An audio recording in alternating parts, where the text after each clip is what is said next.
स्वागत है। तो आज की इस क्लास में हम आपको सिंप्लीफिकेशन का टॉपिक कराएंगे।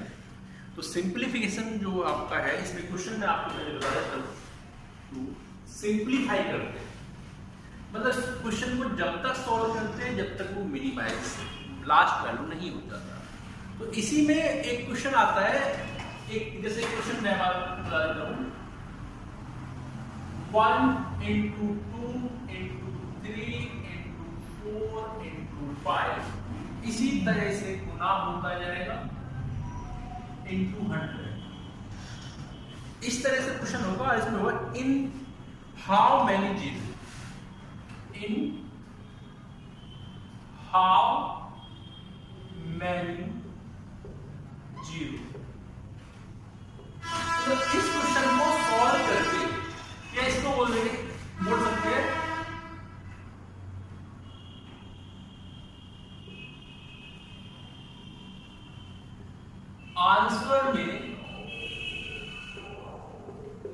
आंसर में आंसर के अंत में कितनी जीरो होगी, कितनी जीरो होंगी, ये आपसे क्वेश्चन पूछे। तो भाई इस तरह के क्वेश्चन में जब भी आपको दिया हो तो जीरो का मैंने आपको एक बार बताया था कि जब हम नीचे बता देता हूं, 1 गुना 2 गुना 3 तक करते हैं और गुना 4 करते हैं तो 4 के 12 दूनी 24 आया, कहीं जीरो नहीं आई। लेकिन 1 गुना 2 गुना 3 ये 4 कर देते हैं, 4 दूनी 8 आया। लेकिन 1 गुना 2 गुना 3 गुना 4 गुना 5 कर दे तो 5 और 20 20 या 60 60 दूनी 120, यहाँ पे जीरो आ गई। इसका मतलब जीरो कब बनती है, जब 5 और 2 का पेयर हो। जैसे हम लिख देते 1 गुना 2 गुना 5, 5 दूनी 10। इसका जीरो का बनने का जो चांस होता है वो जीरो जब आती है जब 5 और 2 का पेयर बन जाए। तो जितने 5 और 2 के पेयर्स होंगे उतनी ही आपकी जीरो आएंगी। तो अब इस क्वेश्चन में आपसे पूछा 1 से गुना करना है, 1 गुना 2 गुना 3 गुना 4 ऐसी कंटिन्यूस होता है। तो आपसे पूछा इन हाउ मैनी जीरोस, उत्तर के अंत में कितनी जीरो होंगी। तो इस तरह के क्वेश्चन में आप क्या करोगे कि जो अंत वाली डिजिट है उसको लिख लो। भाई अंत वाले संख्या को लिख लो और इसे किससे भाग कर दो, 5 से भाग कर दो। 5 दूनी 10, 5 से फिर करा 5 चौक 20। अब इसमें 5 से नहीं जाएगा तो भैया इसमें क्या करना है, ऊपर वाले को छोड़ देना, सिर्फ इन दोनों को, इससे नीचे वाले इन दोनों को यदि सम करेंगे तो आंसर क्या आएगा 24। तो 24 जीरो होंगी। कितनी जीरो होंगी, 24 जीरो होंगी। इसमें यदि गुना करेंगे जो आंसर आएगा तो 24 जीरो आएंगे।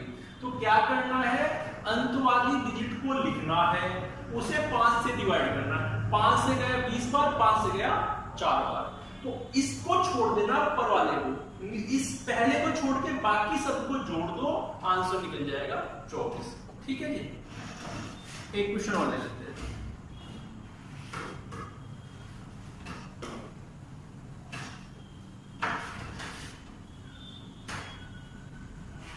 ऐसे ही गुना करते हुए 500 तक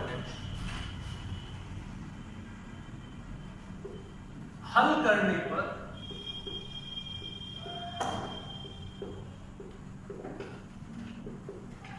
अंत में कितनी जीरो होंगी, ये पूछा है। तो भैया अंतिम डिजिट क्या है, 500। हमें 1 से 500 तक की लगातार संख्याओं को आपस में गुना किया गया है और आपसे पूछा गुना करने के बाद जो आंसर होगा उसमें हाउ मैनी जीरोस की नंबर्स पूछे हैं। तो अंत वाले डिजिट को लिखिए और इसे 5 से डिवाइड कर दो, 5 से 100 पर, फिर 5 से 20, फिर 5 से 4। जब तक डिवाइड करना है जब तक ये नीचे वाला नंबर 5 से कम ना हो जाए। तो कितना आएगा भाई, इस वाले को नहीं जोड़ना है, इन तीनों को जोड़ना है। इन तीनों को जोड़ोगे तो कितना आएगा 100 20 120 और 4 124, तो 124 जीरो होंगे इसमें, यही आपका आंसर है। अभी तक तो 200 100 1000 500 आपके लास्ट में होता था, लेकिन इसमें आपको दे रहा है 1 2 3 4 5 गुना करते हुए 19 तक जाते हैं। इन हाउ मैनी जीरो, कितनी जीरो आएंगी आंसर में? तो अंतिम डिजिट क्या है? 19। कुछ भी हो, सम हो या विषम हो, इवन हो या ऑड हो, आपको डिजिट पकड़नी है। अंतिम डिजिट है 19। 19 को 5 से भाग करेंगे, कितनी बार भागफल जाएगा? कटना नहीं है, भागफल कितनी बार जाएगा? तो 5 या 15 3 बार जाएगा। ये 3 5 से छोटा है, तो यही आंसर है कि 3 जीरो आएंगी यदि इसको सॉल्व करेंगे हम। अब ये क्वेश्चन समझ में आया? बहुत अच्छा। तो इसमें एक क्वेश्चन और यदि हम लगा लेते हैं, यदि हम इसमें ये कह दें कि हम इनकी 1 2 3 4 इन लगातार गुना करते हुए 9 तक जाते हैं, 1 से लेकर 9 तक की संख्याओं का गुना करें, तो इन हाउ मैनी जीरो, कितनी जीरो होंगी? तो भैया जीरो निकाल लिए, अंतिम डिजिट 9 है, तो 9 को 5 से भाग करेंगे, 5 एकम 5, क्योंकि 5 को 10 ज्यादा हो जाएगा, तो आंसर होगा 1 जीरो, क्योंकि 1 से ज्यादा नहीं कटेगा। एक जो अंक आया है वो 5 से छोटा आया है। हमें पूरा नहीं काटना, हमें भागफल निकालना है। हमारा आंसर भागफल से आता है। ठीक है जी। फिर आपका है 1 गुना 3 गुना 5 गुना 7 गुना 9 गुना 11 गुना ऐसे करते हुए 99 तक गए, तो इन हाउ मैनी जीरो, इसमें कितनी जीरो आएंगे? तो आपसे पूछा है 1 गुना 3 गुना 5 गुना सब में यदि गुना करें तो हाउ मैनी कितनी जीरो आएंगी? अब एक बात तो भैया, एक क्या है? दो तरह की संख्या होती है, एक होती है सम इवन नंबर और एक होती है विषम ऑड नंबर। अब ये संख्याएं कौन सी है? सम है या विषम? ये है भैया विषम। ऑड मतलब वे संख्याएं जो 2 से ना कटे, जो 2 से विभाजित ना हो, विभाजित ना हो, वो संख्या क्या होती है? सम होती है। और जो 2 से विभाजित हो, जो 2 से विभाजित हो, वे होती है सम। तो भैया ये सारी संख्या 2 से विभाजित नहीं होंगी, इस मतलब 2 2 के अंतर पे, तो 1 3 5, तो इसका मतलब इनमें 2 सम मतलब सम संख्या आएगी नहीं, और सम संख्या नहीं आएगी तो 2 आएगा नहीं, और 2 नहीं आएगा, 5 तो आएगा लेकिन इसमें 2 नहीं होगा, और 5 और 2 दोनों मिलकर 1 जीरो बनाते हैं। जब 2 होगा नहीं तो 5 के साथ सम संख्या का गुना नहीं होगा, तो इसका मतलब इस संख्या के आंसर में कोई जीरो नहीं होगी, कोई जीरो नहीं होगी। इसका मतलब इसमें जीरो नहीं आएगी, इसका सॉल्यूशन में जीरो नहीं आएगी, नंबर आएगा कोई ना कोई, जीरो नहीं आ सकती। क्योंकि जीरो आने की संभावना कब होती है? जब 5 की 2 में गुना हो। और 2 कहां से निकलता है? 2 निकलता है सम संख्याओं में, जैसे 2 4 6 8, इन सब में 2 है। 1 3 5 7 9 11, विषम संख्या में कहीं भी 2 नहीं आता। जब 2 का गुना ही नहीं है, 2 का गुणनफल या 2 से कटने वाली कोई संख्या ही नहीं है, तो वो 5 के साथ पेयर बनाएगा ही नहीं 2। जब 5 के साथ पेयर नहीं बनेगा तो जीरो भी नहीं आएगी। इस क्वेश्चन में आपसे पूछा है 2 गुना 4 गुना 6 गुना 8 गुना 10 गुना ऐसे चलते हुए 100 तक चले गए, इन हाउ मैनी जीरो। मतलब क्वेश्चन को सॉल्व करने के बाद अंत में जीरो की संख्या पूछे, जीरो की संख्या पूछिए। जीरो मतलब शून्य, शून्य पूछे कितने जीरो आएंगे, शून्य की संख्या पूछिए। जो भी आंसर आएगा उसमें कितने शून्य होंगे अंत में। तो भाई एक बात बताइए, संख्या कौन सी है? सम है या विषम है? सारी संख्या सम है, 2 4 6 8 10 ऐसे 100 तक, तो कितनी जीरो आएंगी? आपको अभी मैंने लास्ट क्वेश्चन में बताया विषम वाले में 5 गुना 2 मिलकर 10 बनाते हैं, मतलब 1 जीरो देते हैं। तो इसमें 2 है, 4 में भी 2 है, 6 में भी 2 है। लेकिन जैसे 10 आया है तो 10 में 5 भी तो है। 20 में जैसे 20 आता है कहीं, तो 20 में 5 चौक 20, एक 5 भी तो है। तो इसका मतलब 5 भी आएंगे, सम संख्याओं में 5 भी आते हैं और 2 भी आते हैं, कंफर्म है। तो जीरो तो बनेंगे। लेकिन जब हमने 1 2 3 लगातार संख्याओं में जीरो निकाली थी तो हमने लास्ट वाले डिजिट में भाग किया था 5। लेकिन यहाँ नंबर कितने हो जाएंगे भैया, यहाँ जो नंबर हो जाएंगे जो 100 है तो 100 के आधे हो जाएंगे। 100 के आधे कितने? 50। तो हमें 50 में जीरो निकालनी है। तो 50 में जीरो निकालने के लिए 5 से भाग करा 10 और 5 से भाग करा 2। इन दोनों को जोड़ दो तो 12 जीरो आएंगे। जब लगातार सम संख्याएं हो और सम संख्याओं में गुणा करने पर जीरो की वैल्यू पूछी हो तो आपको क्या करना है, सम संख्याओं में अंतिम डिजिट को लो, उस अंतिम डिजिट का आधा कर दो। तो उस अंतिम डिजिट का जो आधा होगा उसमें जीरो की संख्या निकालनी। और जीरो की संख्या के लिए क्या करते हैं, उस संख्या में 5 से भाग करो, 10 और 5 से भाग करो। जब तक भाग करना है जब तक भागफल 5 से छोटा ना हो जाए। और ऊपर वाले को छोड़ देते, नीचे वाली संख्या को जोड़ देते, हो सकता है। तो इसका आंसर निकालने के लिए आपको ये फैक्टोरियल होता है, या तो इसकी वैल्यू इस तरह से लिखा होगा या इस फॉर्म में होगा। ये दोनों एक ही रूप होते हैं।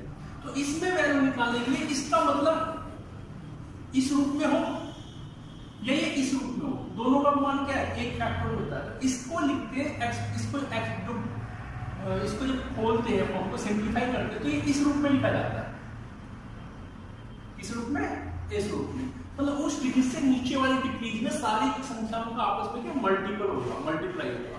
तो इसमें पूछ लेगा हाउ मेनी जीरोस। तो इसमें जो अंतिम डिजिट है उसको लेते हैं। अंतिम डिजिट क्या है भाई, 1 से शुरू करेंगे, अंत में सबसे बड़ी क्या है 5। तो इसको 5 से डिवाइड करेंगे तो आपका आंसर क्या है 1। तो इसमें जीरो की संख्या क्या आएगी 1। ठीक है, इसमें एक क्वेश्चन और यहाँ पे लगा लेते हैं आगे। हाँ, एक क्वेश्चन और देखते हैं। अगर यहाँ पे ये डिजिट बदल दे तो यहाँ पे ये लिख देता है 50 के अंत में कितनी जीरो। इसका 50 का मतलब हो गया कि 50 गुना 49 गुना 48 इस तरह से गुना करते करते कहां तक जाना है, 2 गुना 1 तक, या 1 से लेके 50 तक उल्टा लिख लिया हम सीधा कर ले। तो इसमें जीरो की संख्या पूछा है। तो बड़ी वाली डिजिट क्या आपकी 50 है। तो इस बड़ी डिजिट को 5 से डिवाइड कर देते हैं। इसके बाद नेक्स्ट टाइम 5 हो जाए। जब तक करना है जब तक कि लास्ट जो डिवाइडेड होता है, ये भागफल होता है, ये 5 से छोटा ना हो जाए। तो पहले को छोड़ देते, बाकी दोनों को क्या कर देंगे सम। तो बाकी इन दोनों का सम क्या होगा, इन दोनों का सम होगा 12। तो कितने जीरोस होंगे 12 जीरोस। ठीक है, आगे अगर यहाँ पे डिजिट को ही चेंज कर देता है, डिजिट 50 की जगह ये कर दे 100, तो अब आपसे जीरोस की वैल्यू पूछेगा। तो ये वैल्यू आपका क्वेश्चन कौन सा बन गया भैया, ये क्वेश्चन बन गया अभी जो मैंने आपको बताया 1 से लेके 100 तक की संख्या का मल्टीपल। तो इस तरह से गुना होगा और कहां तक होगा 1 तक जाएगा। तो सबसे बड़ी डिजिट क्या है 100 को डिवाइड करना है, 5 से 5 हो जा, फिर 5 से 4 और अब नहीं जाएगा तो इन दोनों का सम कर लो, इन दोनों का सम हो गया तो आपकी जीरो क्या आएगी, मतलब पहली वाली को छोड़ देना, बाकी सबको क्या करना सम कर देना। 10 के 10 गुणज का मतलब है 10 गुना 20 गुना इस तरह से गुणज होंगे और एक कहां होंगे 10 होंगे तो 10 रुपए बन जाएंगे 100 तक। तो इसको एक फॉर्म में और लिख सकते हैं 10 की पावर कितने गुणज 10। ठीक है, अंदर क्या बचा 1 गुना 2 गुना 3 गुना इस तरह से अंदर आ गया। क्योंकि 10 के 10 है तो 10 यहां से 10 यहां से 10 यहां से और 10 यहां से, कितनी बार 10 आएगा 10 बार 10 आएगा। इसमें 10 की पावर 10 बाहर ले जाएंगे, अंदर बचेगा ये। तो अंदर क्या है 10, इसको भैया 5 से भाग करो 5 10। इसके बाद आपका आंसर क्या आएगा, ये आपका आ गया 12। तो कितनी जीरो होंगी 12, कितनी जीरो होंगी 12। ठीक है, इसमें पूछा 10 20 30 ऐसे 1000 तक है, में अंत में जीरो की संख्या। तो भैया 10 गुना 2 10 गुना 3, भैया ये वाली फॉर्म है 10 गुना 1 का, और ये है 10 गुना 2 का, और ये 10 या 3, और ये है 10 गुना 4 ऐसे ये, और ये हो जाएगा 10 गुना तो इसको हम एक क्वेश्चन और बोल सकते हैं, यहाँ पे 10 के प्रथम 100 गुणजों के अंत में 0 की संख्या। लैंग्वेज में ऐसे होगा और न्यूमेरिकल बेस में इस तरह से क्वेश्चन दिया होगा। तो इसमें 0 की संख्या पूछी है, तो 10 कितनी बार आएगा? 100 बार आएगा। तो 10 की पावर 100 को हो गया बाहर, और अंदर क्या रहेंगे? 1 2 3 4 कितनी बार होंगे? 100 बार। तो 1 2 3 4 इससे कहां तक ले जाएंगे? 100 तक। इनमें 0 की संख्या पूछी है। तो इस तरह के क्वेश्चन में जब भी आपकी फॉर्म बनती है तो जो अंदर वाला डिजिट होता है ना उसमें भाग करते हैं। अंदर वाला कितना है? बड़ी संख्या कैपिटल 100। 100 में 5 से भाग करो, 5 दूनी 10, फिर 5 से डिवाइड करो, 5 चौक 20। अब नहीं जाएगा। तो अब से पहले वाली संख्या में जब लगातार संख्या होती थी हमारी, तो हम क्या करते थे उनमें कि इस वाली संख्या को छोड़ के सबको जोड़ेंगे। इसमें क्या करना है? इसमें दो कंडीशन है भैया। आपका यहां कितना है? 100। तो ये 100 तो ये हो गया ही, इसको छोड़ दे तो बाकी कितने बचा? 24। तो आपकी जीरो की संख्या कितनी आएगी? 124 जीरो आएंगी। कितनी आएंगी? 124 जीरो। अब इस 100 को जोड़ लो, इस 100 को या तो यहां लिख के और इन दो को जोड़ लो, या यदि आपको ये 100 नहीं लिखना तो इन सब को जोड़ लो, जब भी 100 जीरो आएगा।